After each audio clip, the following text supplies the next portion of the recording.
Anna and the cabin next door. New Year's Eve romantic story. New Year's Eve was approaching inexorably and scarily fast. Anna did not know what to do with the meeting of the new year, but also with all her future life.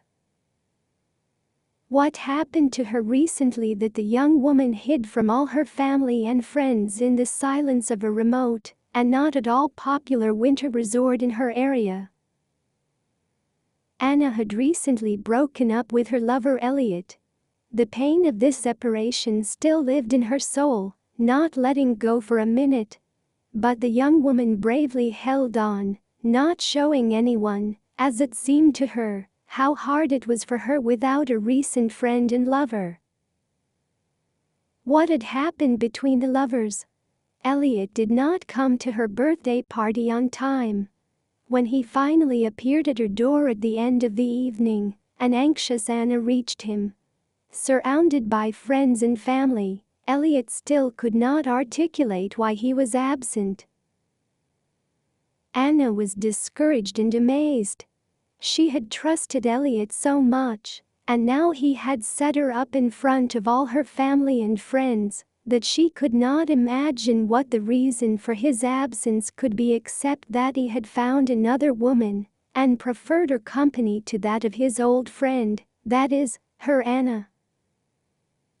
From the first moment of her doubts, Anna broke off relations with him. Such an unbearable burden of shame fell on her shoulders. If they celebrated her birthday, just the two of them, whatever worked out with him, it would remain between them. And then everything would have been cleared up. And here everyone realized Anna did not understand what made her lover spend time without her on one of the most important days of the year for Anna, her birthday. Despite this, Elliot was in her thoughts every day, and it frightened and depressed the young woman. She was even going to see a psychologist to get rid of the memories of her ex-boyfriend. But so far, it has not come to this, and Anna took the advice of friends to simply leave the metropolis and disconnect from the environment, which constantly led her to thoughts of the past and failure in love. It was hard to call her relationship with Elliot a failure in love. A wonderful friend and helper in all her endeavors, Elliot had been her friend since college.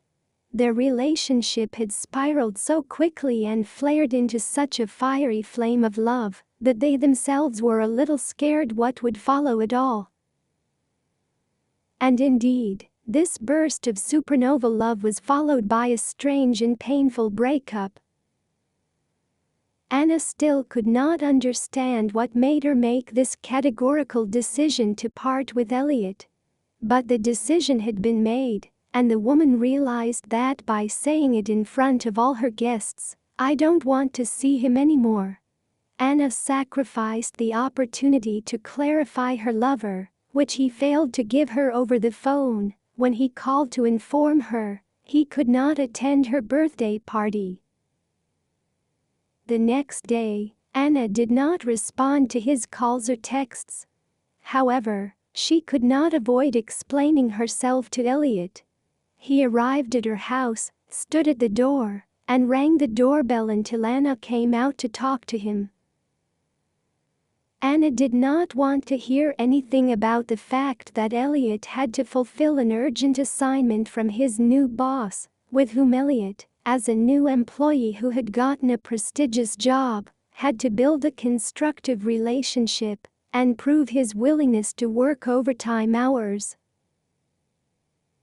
Elliot tried to explain to Anna that his boss had received an urgent order from the most important client, and that was why they all at the firm had to sit all evening that day at work when it was Anna's birthday. Anna asked Elliot, "So what? It's not like you even told your boss that you had an appointment." "I'm sure you did." There was resentment and disappointment in the woman's voice. Elliot replied, crumpling his words, "I told him. But you're not the wife, and my boss said it was just an excuse to get out of the office early so he could take the work off the shoulders of his coworkers and him personally." "Wow, that's how it is?" "Yes, I am not your wife. exclaimed Anna in anger. "So your boss determines where you go or don't go in your legitimate free time? Fine." With those words, or rather, with that shriek of indignation, the woman slammed her apartment door forcefully in front of Elliot, who remained in the hallway of her entryway. Anna was crying hard in her room when she ran to the window and, opening the curtain slightly, saw Elliot walking away from her house. The man was walking down the street, and the street lights made his silhouette blurry. Or was it the tears in Anna's eyes that gave his appearance a halo of suffering, which gradually dissolved into the evening twilight? This was the story that took Anna away from everyone on New Year's Eve, from her parents, who called her to celebrate with them, from her friends, who invited her to their bachelorette party, and from her colleagues, who were going to meet in a bar and celebrate New Year's Eve together. Before the already ordered consultation with a psychologist, which she hoped would help her sort out her feelings and build a plan to get out of this unexpected depression, Anna got away from the civilized world of the metropolis. She wanted to hide in a snowy winter corner and be alone with nature and her thoughts. Having looked at the sites for winter vacation options, the young woman chose a small and relatively remote resort on the shore of the lake, surrounded by a pine forest. On the website, the cottage on the lakeshore looked very cozy. Everything in this relaxed lakeshore promised Anna what she now lacked so much: privacy, tranquility, nature, and time to think about her lost love and her future life. Anna booked a cottage for herself and chose the smallest one. It looked very cozy in the picture, and this impression did not change. It intensified when Anna drove to it by cab after checking in at this resort and getting the cottage key and bedding. The cab dropped the woman off at a small cottage on the lakeshore. At this time of year, the lake's water surface was already covered with ice. However, at the reception of the resort, Anna was advised not to walk on the ice, as it was still too thin. But the picture of the ice-covered water surface immediately gave the landscape calmness and stability, something Anna was now sorely lacking. The cottage was built entirely of solid round logs painted brown. The gable roof, also made of red-brown shingles, gave it a cozy feel. The chimney, from which the smoke from the stove or fireplace was already rising vertically, was white with a dark border of metal hoops, tying it together like a belt, and a small roof over it that protected the chimney from snow and rain.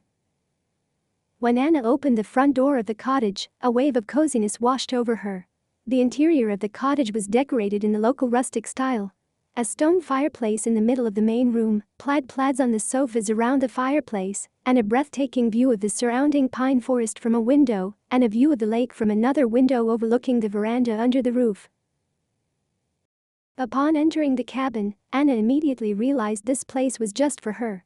The woman settled into the cabin, putting the things she had taken out of her suitcase into the roomy closet of the sleeping room. Everything in the cabin was ready for a proper stay. The small but fully equipped kitchen had everything needed for cooking: pots and pans, plates and glasses, cups, spoons, and forks. It was all clean and ready to use. Anna carefully read the rules for using the lodge. At the end of her stay in the cabin, she had to clean it herself and return it in the same clean condition in which she had received it.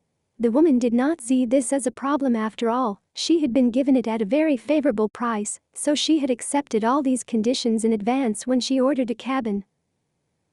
On the door was a schedule of events Anna could take part in today, right on New Year's Eve, for December 31. But the woman did not feel like watching the New Year's Eve fireworks or taking part in the communal grilling around the bonfire in the center of the small plaza between these cottages. In addition, the schedule of events informed visitors that each cottage had left mock holiday clues to inspire cottage visitors to think and make resolutions before the new year. When Anna had looked around her cottage and figured out how to add wood to the fireplace that had been lit before her arrival, the woman sat down on the couch and, enjoying the cozy crackle of fragrant burning pine wood in the fireplace, gazed out the window overlooking the lake.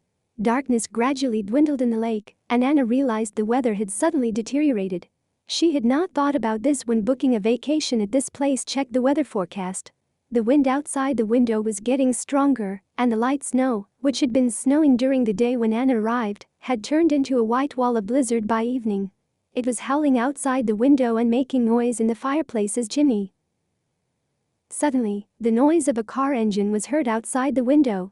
Anna got up and looked out, opening the curtain a little. But she could not see who was in the car. It suddenly occurred to Anna that one of her relatives had looked for her.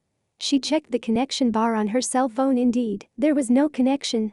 The blizzard had long ago interrupted the local cell phone antennas, and Anna had not even noticed it during the day. Alarmed, Anna threw a plaid over her shoulders and sprinted onto the porch leading to the snow-covered driveway next to the cabin where the car had stopped. Just then, a man exited the SUV car's driver's seat, almost immediately covered in snow. With a surprise that turned to indignation, Anna realized Elliot was standing before her. The very Elliot from whom she had fled this far away. "Of all the lodges in the world," Anna whispered, and then pressed her lips tightly together to keep from swearing out loud besides that phrase. Elliot, also staring dazedly at Anna, who had flashed in front of him, muttered sarcastically, "Great. Just great." The tension between the former lovers was such that even the howling of the storm seemed a light noise compared to the noise of blood in each of the participants' heads in this scene. Anna was the first to regain her senses. She turned around and returned to the cabin, slamming the front door sharply behind her. Still standing by his car, Elliot only had time to think that Anna still liked to slam doors in his face just as much. "Yeah, I guess it's become a habit of hers." However, the man could not speculate how else she might take his appearance in this remote place from their usual pastime. Anna sat in her cabin and fireplace, shaking with indignation and helplessness. "Well, how can it be understood? Nobody knew I had rented this cabin. Nobody. Then it's just fate. Tomorrow, when the storm subsides, I will leave this place. That is the only way out of this situation." With these thoughts, Anna extinguished the last wood in the fireplace and, having checked that the additional electric heating in the cabin was on, went to the bedroom, changed into cozy flannel pajamas, and went to bed. But sleep did not come to her. Her feelings were just in panic. She decided to leave the cottage right tomorrow morning. In addition, constantly turning in bed, Anna suddenly realized she felt strangely cold, even under warm blankets. She got up and, in total darkness, fumbled for the electric radiator on the wall. The battery in the bedroom was almost cold, or just not warm. The woman tried to turn on the room's lights, but they also did not work. Anna threw a plaid over her shoulders, crept into the cottage's living room, and started fumbling around the fireplace, trying to find a lighter for the firewood or matches. But she could find nothing. It was all somewhere, and she had not bothered to check the whereabouts of these suddenly essential things when she arrived at the cottage. The woman decided she had to seek help. She looked out the window and saw no one in the small square, and only one cottage opposite her had a faint light in the window. Anna dressed as warmly as possible and walked out of the cottage straight into the blizzard. The snow and wind immediately made her a snow maiden. Wet snow covered her face, and Anna had to open her eyes, struggling to unbind her eyelashes sticking from the snow. Anna covered her nose and mouth with a scarf, but had to keep her eyes open to see where to go. Step by step, she tried to overcome the firm pressure of the icy wind and reached the cottage, where there was a light in the window. Anna knocked forcefully on the door and climbed the slippery steps to the veranda of the cottage. After a couple of seconds, the door opened. In front of her was Elliot again. The man did not look surprised. He was calm. It seemed Elliot had been expecting something like this. "You could have just asked for firewood earlier," teasing Anna, he said. "And ruin my perfect vacation?" Anna sarcastically replied to. With that, Elliot opened the front door wide and, with a welcoming gesture, with no mockery, invited Anna inside the cabin. "Come on in," he continued. Anna suddenly felt immense relief and stepped inside the cottage. Her feelings were in a strange equilibrium, as if this was precisely how this encounter should have unfolded. Elliot hurriedly closed the cottage's front door and rushed to the table by the fireplace, on which stood a cup with the steam from the hot cocoa still rising above the cup. "Would you like something warm?" he asked, motioning that cup toward her. "I only have this cocoa drink, but I will make more. So take and drink it. I haven't drunk from this cup yet." He did not bother to see what Anna decided, so he turned away and went to the fireplace, over which the brightly burning wood was suspended, a metal camping kettle that held hot water. Anna noted Elliot had everything afire in the fireplace, warm drinks, and, hopefully, milk for cocoa. The woman suddenly felt a drop in strength. And why did I come here, fleeing from my feelings? I just want someone to be near me, someone who could take care of me and our family. And now Elliot is doing just that. Anna pulled herself together and picked up the warm cup of cocoa, glancing at Elliot, who was in the kitchen, pouring cocoa powder, sugar, and milk into the cup, and said, "And what made you choose this resort?" Elliot, smirking slightly without turning to her, replied, "Well, probably guilt over what I did for your birthday." Anna did not need to ask anything more. They were both experiencing the aftermath of this very event. They both had something they needed to get other people off their horizon and seclude themselves here. And what fate had brought them together again? Anna clutched her mug, her voice softening. "You left then without a word, Elliot. Do you know how that feels?"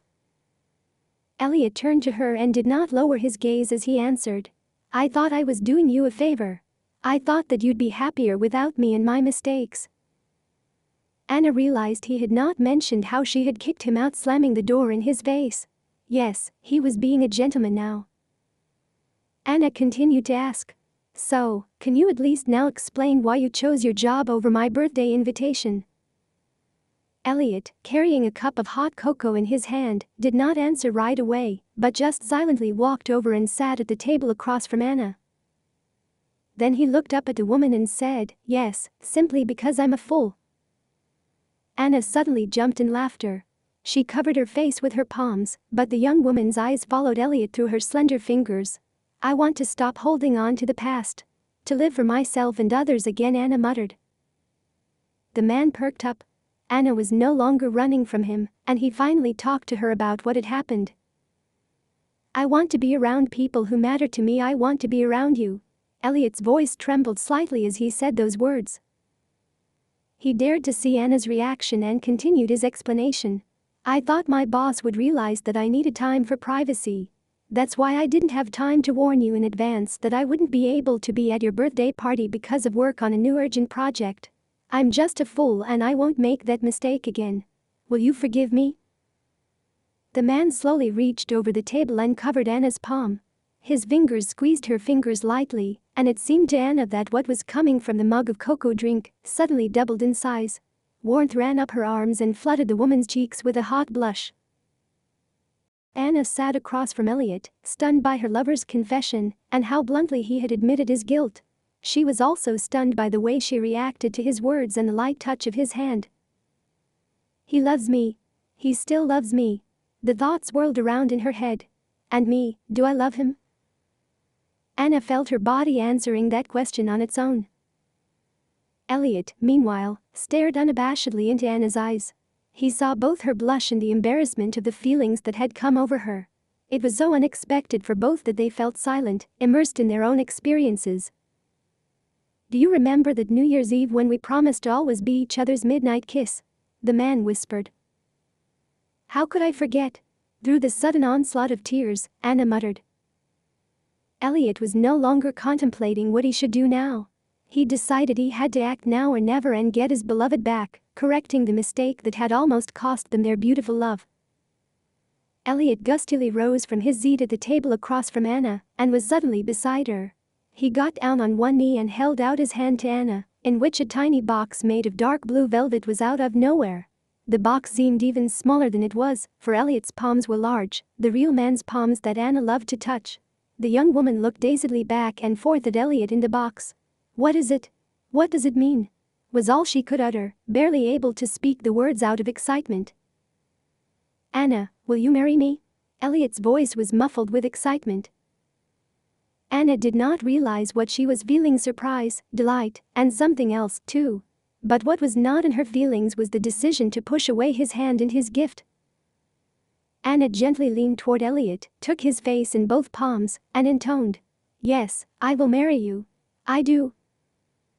Elliot put his arms around her, who was sitting on a rough wooden chair, and pressed his head and his whole body against Anna. He squeezed her so tightly that the woman laughed and tried to free herself from his grasp. "But what about your present?" she asked, still laughing. "Oh yes, here it is." Elliot handed her the box again. Anna took it carefully and opened it. Inside the box was a white metal ring with a small gemstone that sparkled brightly in the fireplace's firelight. Anna took the ring out of the box with 2 fingers and suddenly realized she did not know which finger to put it on. Elliot realized her confusion and came to her aid. He took the ring from Anna's hand and, with one hand taking her hand, placed the ring on his beloved's finger. "Now we are engaged," he said, satisfied. "No one can tell me I can't choose my family time." Anna realized what had been tormenting him all this time. Her lack of status as his fiancée and future wife had plagued Elliot for a long time. It was just that he kept that ring with him all the time and hesitated to propose marriage to Anna. Anna decided she needed to be gentler with Elliot and not slam doors in his face anymore. Although, if he offended her again, anything was possible again. But that thought immediately vanished from Anna's mind as she realized Elliot was kissing her. His warm lips touched hers, and everything in the room swam with a feeling of tenderness and happiness that covered Anna and Elliot. The storm outside the window was still roaring, the snow pounding the cottage windows. Only these two no longer noticed anything around them but their love. In the morning, Anna looked out the window of Elliot's cottage. Outside the window, everything was covered with fluffy, fresh snow. The roofs of the other cottages were also white and snowy. The tall pine trees surrounding the cottages seemed barely able to support the weight of the large clumps of snow clinging to their branches. Some of the birch trees were so bowed under the weight of the snow that they bent in arcs over the road leading to the cottages and formed a kind of fairy tale-like gateway over it. Everything around seemed to be immersed in a white trance, glittering with a cold diamond look under the rays of the winter sun that had suddenly peeped out from behind the clouds. Yet the warmth of the love of the two hearts created a sensation of warmth. Anna looked lovingly into the eyes of Elliot, who was also leaning over and gazing at the magical landscape around them through the snow-covered windowpane covered with marvelous frost patterns, standing beside her. Anna, looking out the window again, said, "I promise myself and you I will be more careful about what you need in life. I realize now that I was too harsh and didn't want to listen to you. This year, I promise to always listen to what you say and only then decide about our lives. And I also apologize to you for my lack of restraint." Anna's voice trembled. But she did not need to say anything else because Elliot was there to hug her again. "New year, new us?" the young woman asked softly, glancing at her lover. She involuntarily touched the ring on her finger, checking that it was real and that she had not dreamed of it. "Yes, a new us. And a new family that I will always want to come back to no matter what. I will always come to you and our family no matter what happens," replied Elliot, gently putting his arm around Anna's shoulders. The lovers and now engaged young people stood at the snow-covered cottage window, and behind them, the wood in the fireplace crackled cozily. Above the fireplace, water for coffee was boiling in a metal kettle suspended, as had been yesterday, directly over the fire. Plaids were scattered around the living room. Everything showed that this couple no longer needed outside warmth. The warmth of their love and souls warmed them both better than anything else. The end. Written by Misha Quinn, December 2024. Copyright by Misha Quinn, 2024.